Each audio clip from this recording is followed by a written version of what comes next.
누군가가 목소리를 높였습니다. 이걸 공천이라고 합니까? 이건 공천이 아니에요. 막천입니다. 막천. 자, 오늘 미래통합당 공천에 반발하면서 김 기자 오늘 오후에 조금 전에 누군가가 막 이 반발하는 기자회견을 가졌다면서요? 네, 홍준표 전 자유한국당 대표가요. 양산을 선거 출마하겠다고 원래 도전장을 냈잖아요. 그런데 그랬죠. 당에서 공천 이겁니까? 배제를 당한 것에 반발하는 기자회견을 열었습니다. 심판 문재인, 선택 홍준표라는 이제 현수막을 걸고 오늘 양산 본인의 사무실에서 기자회견을 열었습니다. 해피핑크색이라고 하죠. 저 점퍼를 입고 또 같은 색 넥타이를 메고 기자회견을 했는데요. 컷오프에 분개하면서 황교안 대표가 책임져야 된다, 바로 잡아야 된다 이렇게 목소리를 높였습니다. 직접 들어보시죠. 이건 공천이 아니라 막가는 막천.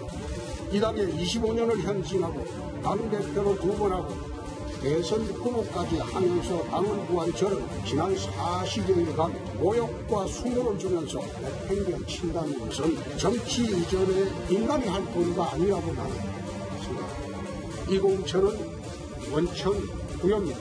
선거도 임박하고 하니 조속히 답을 주실 것을 기대합니다. 저는 300만 당원들이 눈에 밟혀서 지금은 할당을 할 수가 없습니다. 이 막천을 황교안 대표가 직접 나서서 바로잡아 주시기 바랍니다.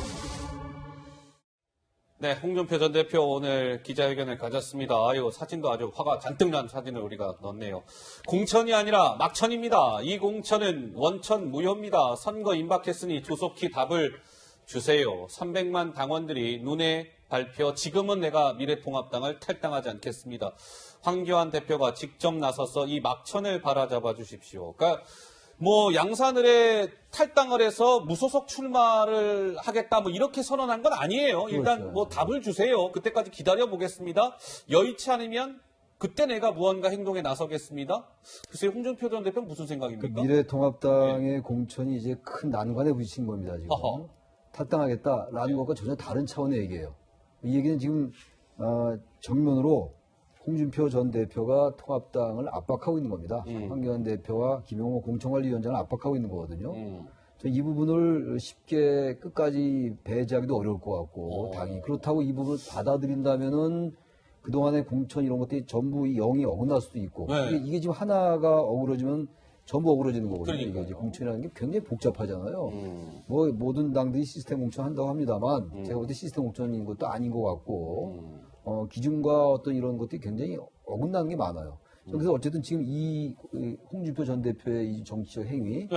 이게 지금 통합당이 최근에 물론 관점에 따라 여러 가지 측면이 있을 수가 있는데 그나마 그래도 TK 지역을 중심으로 해서 컷오프 잘해왔다라는 그 평가에 비해 상당한 지금 위기에 봉착했다고 보여지고 예. 또 하나 말씀드리면 홍준표 전 대표에게 이렇게까지 할 필요는 없었다고 생각해요. 왜 그 말씀드리냐면 홍 전 대표가 사실 동대문 을에서 몇 선을 했었어요. 그랬죠. 거기도 그렇게 이른바 TK, PK 텃밭도 아니거든요. 과거 새누리당이라든지 한나라당이든지 동대문에서 나름대로 했는데 이렇게까지 아예 경선을 배제한다? 컷오프. 이거는 제가 봐도 좀 이해가 안 가죠. 그래서 홍준표 전 대표는 양산 을 정도에서 당과 통합당과 홍 전 대표 사이에 좀 어떤 타협이 이루어지지 않겠냐 이렇게 봤는데 예. 이렇게 컷오프가 이루어졌어요. 저는 이 부분을 이제 어떻게 해결할 것인가 이건 황 대표와 황교안 대표와 김용호 공천관리위원장이 정치를 잘 발휘하지 않으면 상당한 위기에 직면할 수 있다. 공천 전체에 있어서 그런 생각이 듭니다.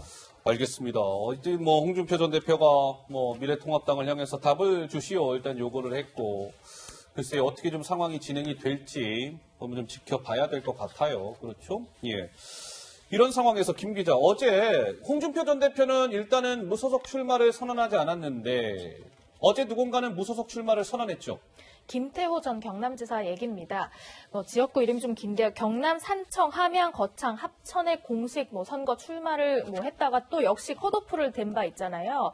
어제 김태호 전 지사는 무소속 출마를 하겠다 이렇게 선언을 했는데요. 그 발표를 하는 과정에서 울먹이기도 했습니다. 그 모습도 직접 보고 오시죠.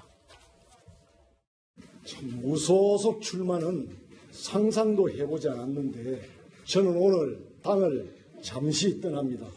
한 번도 떠나본 적이 없는 그 친정집 같은 당을 잠시 떠납니다. 꼭 살아서 돌아오겠습니다. 당원 동지 여러분들에게 용서를 빕니다. 당으로 돌아가면 문재인 정부의 폭정에 맞서서 앞장서 싸울 것입니다. 네, 무소속 출마를 선언한 김태호 전 지사, 한 번도 떠나본 적 없는 친정직 같은 당인데 잠시 떠나려 합니다. 꼭 살아서 돌아오겠다라고 하면서 어제 탈당 공식 선언을 했습니다. 예, 그러면 보세요. 김태호 지사는 무소속 출마를 선언했습니다. 본인의 고향 경남 산청, 함양, 거창, 합천 지역구에서 그러니까 이제 친정집을 떠나 친정 식구와 이제 맞대결을 벌여야 되는 상황이 됐습니다. 어쨌든 김태호 지사가 무소속 출마를 선언했기 때문이죠. 그런데 지금 저 경남 요 지역구에 미래통합당은 경선을 실시하고 있단 말이에요. 지금 현재 거창, 함양, 산청, 합천의 현 의원이 강석진 의원입니다. 이 강석진 의원하고 신성범 전 의원이 미래통합당 후보 자리를 놓고 이제 경선을 벌이게 되고 저 두 사람 중에 한 명이 이제 미래통합당의 후보가 되겠죠. 근데 김태호 지사는 어쨌든 무소속으로 나가겠습니다. 선언을 했기 때문에 강석진 아니면 신성범 둘 중에 한 사람과 김태호 지사가 어쨌든 저 지역에서 대결을 펼쳐야 되는 뭐 이제 그런 상황이 된 겁니다. 저 지역은 대략 이제 저렇게 구도가 잡힌 것 같고 이번에는 이 얘기 좀 해볼게요.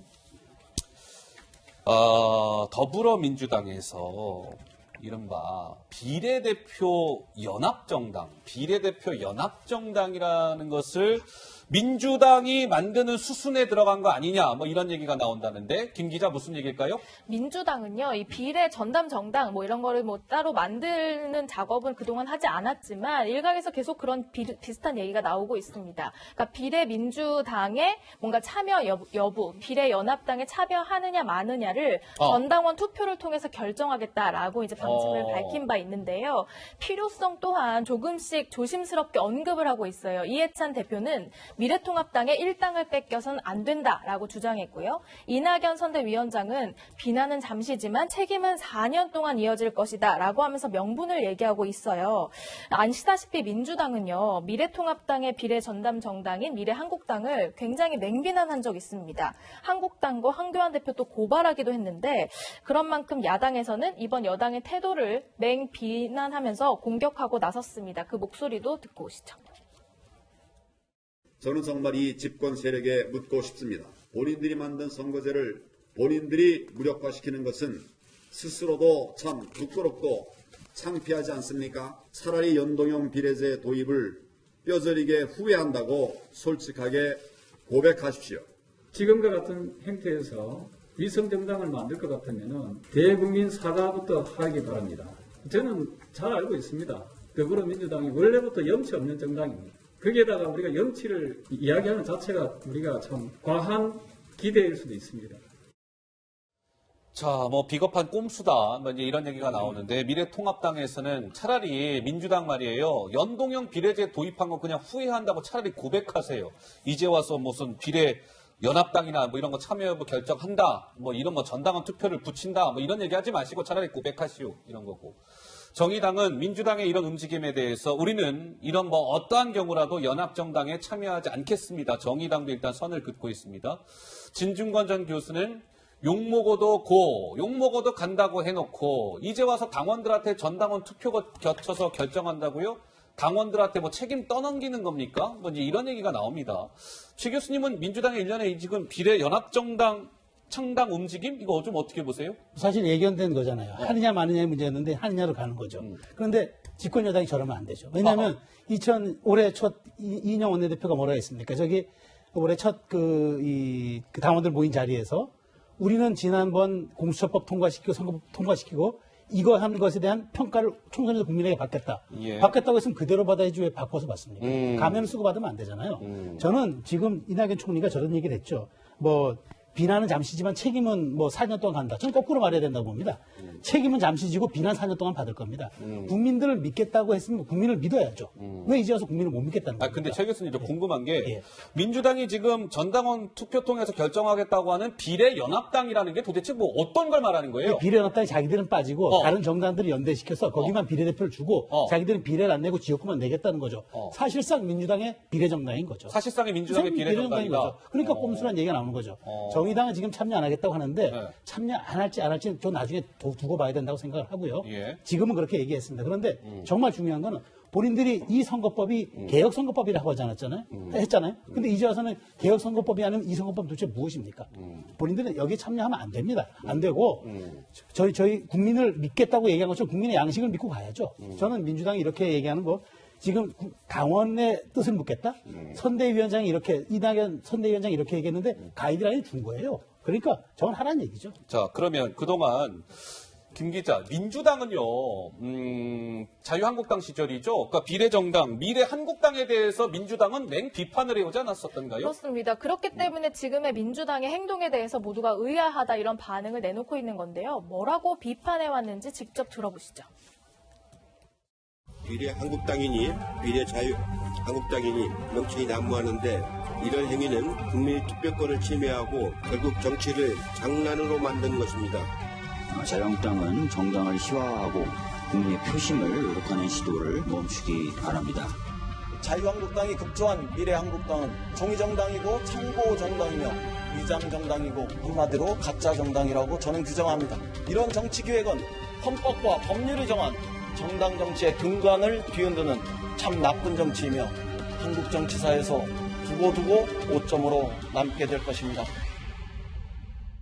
네, 이렇게 비판을 해왔던 민주당, 그러니까 지금 비례연합정당을 만드는 수순에 들어간 거 아니냐. 글쎄, 배승희 변호사는 어떻게 보시는지요? 그 비례정당이라는 게 결국에 예. 지역구를 안 내고 비례대표 후보만 내겠다는 거 아닙니까? 그럼 제가 질문 하나 드리고 싶은데. 어떤 질문이요? 그 국민의당 지금 안철수 대표가요. 지역구 후보를 안 낸다고 했어요. 그리고 비례대표만 낸다고 했잖아요. 그럼 이거는 뭐 위성정당이 되는 겁니까? 아니면은 이거 꼼수 정당이 되나요? 가짜 정당이 되는 겁니까? 민주당이 한국당을 2월 3일 그리고 2월 13일에 한성교 의원 포함해가지고 조은호 의원까지 전부 이 개정선거법을 무력화하고 정당 선거를 방해한 혐의로 검찰에 고발을 했습니다. 그래요? 그러니까 이 부분에 대해서 예. 만약에 본인들이 이 연합이든 뭐든 됐든 간에 이런 위성 비례 정당을 만든다면은 본인들이 법을 위반했기 때문에 본인들 스스로 나가서 검찰에 고발을 해야 되나요? 아니면 뭐 법률적인 용어로 자수를 하러 가야 되나? 이런 식으로 이 앞뒤 안 맞는 말을 해왔기 때문에 지금의 이 비난을 뭐 받을 수밖에 없는 상황인데요. 그 연동형 비례대표제를 도입했을 때 그 마음을 가진다면 국민들을 향해 가지고 이런 식으로 좀 거짓말을 하거나 이중적인 모습을 보여서는 안 된다고 생각을 합니다. 최 교수님. 저 지금 보면서 말이죠. 민주당은 비례정당에 참여하면 안 되고 통합당은 되는 것이지 이거 하나 묻고 싶고 그러니까 두 정당이 다 하면 안 되는 거예요. 그러니까 지금 보세요. 여기 지금 그 더불어민주당 그 당자도 얘기를 쭉 했잖아요. 이게 다 맞는 얘기들이거든요. 그러니까 자유한국당도 이렇게 정당을 희화하면 안 되는 거고 같은 논리로 민주당도 비례연합정당을 만들면 안 돼요. 그러니까 이 제도는 어쨌든 간에 두 거대 정당의 어떤 그 독점적 구조를 깨겠다라고 이 제도를 만들었잖아요. 물론 한국당은 참여하지 않았습니다. 한국당은 참여하지 않았으니까 비례당 만들면 되고 민주당은 주도했으니까 비례당 만들면 안 된다. 이 얘기는 말장난에 불과한 것이고 그건 각 당이 서로 비판하는 거고 객관적으로 볼 때 이 제도는 완전히 형해화됐어요.